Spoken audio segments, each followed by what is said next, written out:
And your winner, by unanimous decision, Yonosuke Kameda! Parang kidlat na pumalandit sa impapawid ng boxing fans ang naging resulta ng laban sa bansang Kyrgyzstan. Natalo si January Casimero kay Yonosuke Kameda via unanimous decision.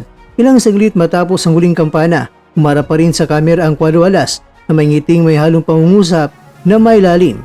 Alam ko na mas gusto nyo na manalo tayo, pero ganyan talaga ang buhay. May panalo at may talo. Maraming salamat kay God at sa lahat ng sumuporta. Bawi tayo sa susunod. God bless us all. Walang pait sa boses, bagkus ay puno ng pasasalamat at determinasyon. Sa sandaling iyon mga kwento, nakita ng mga boxing fans na hindi lang ang mandirigmang walang takot, kundi ang pusong Pilipino na hindi natitinag na isang gabi ng kabiguan. Sa social media mga kwento ay umugong ang mga suporta, pero ding galit, natuwa at lungkot sa nasabing emosyon ng buong boxing community. Ang unang nagbigay ng payag ang kanyang kapatid at coach na si Jason Casimero. Sinabi niya, natalo tayo tol, tanggap ko na talo tayo, pero sige lang, patuloy lang tayo. Simple pero mabigat, parang sampal ng realidad pero yakap na pag-asa. Sa gitna ng katahimikan, biglang bumanat naman si Jack Tipura na tila apoy na sumiklab sa komento. Kahit hindi man sangkot mga kwento ay naglabas ng opinyong may bahid ng biro at patutsada. Wala na akong pakialam boss, natural lang yan sa boxing. At least, hindi nagyabang, hugot-ulo, paldo naman. At may tawa pa at sinabi niyang, yun, ginawang bobo. Hindi rin nagpahuli ang ilang kababayan natin at sinagot si Tipura na may kurot sa pagkadismaya.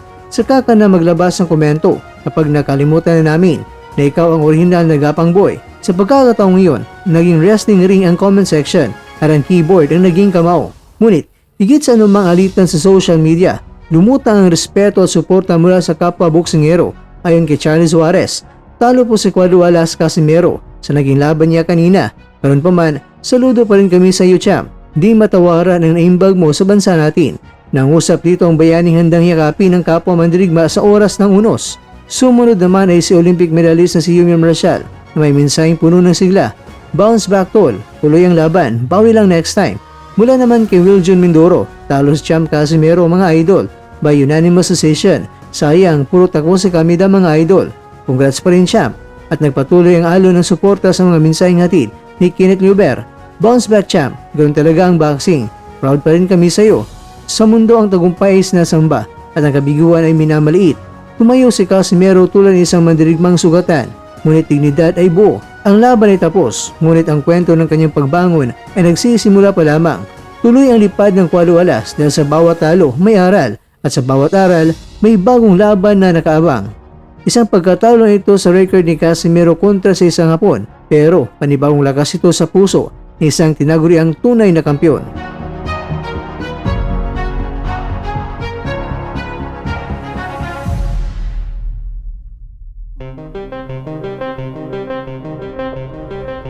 Mga kakwento, angas ng Pinas, babangon pa yan. Parang mandirigmang isinulat ng tadhana. Hindi nagtatapos ang kwento ni Cuadro Alas sa isang pagkatalo sa kalabang halos atras sa takbo. Ang mga bituin ay minsan nagkukubli sa ulap, pero hindi ibig sabihin na umintos lang kumikislap. Ilang taon bago nalasap ang talo, pero ngayon ay may panibagong lakas na inahasa ng sakit at pag-asa.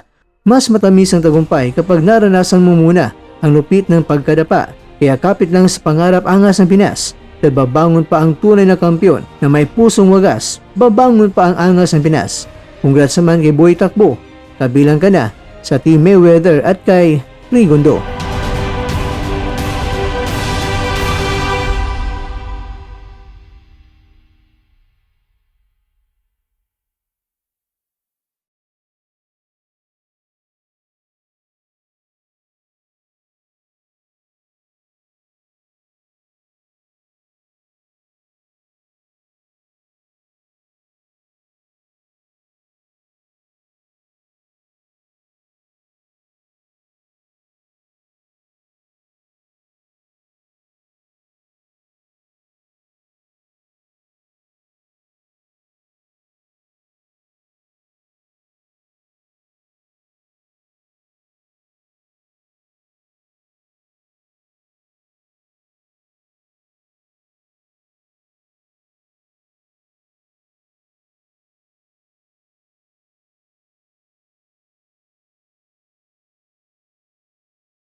At dyan, nagtatapos ang ating kwento.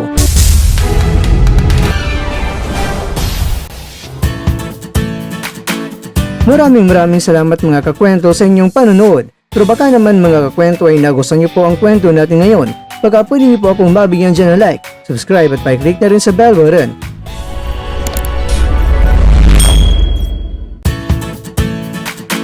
Pero bago tayo tatapos mga kwento, syempre, shoutout po muna tayo dyan sa ating mga kakwento.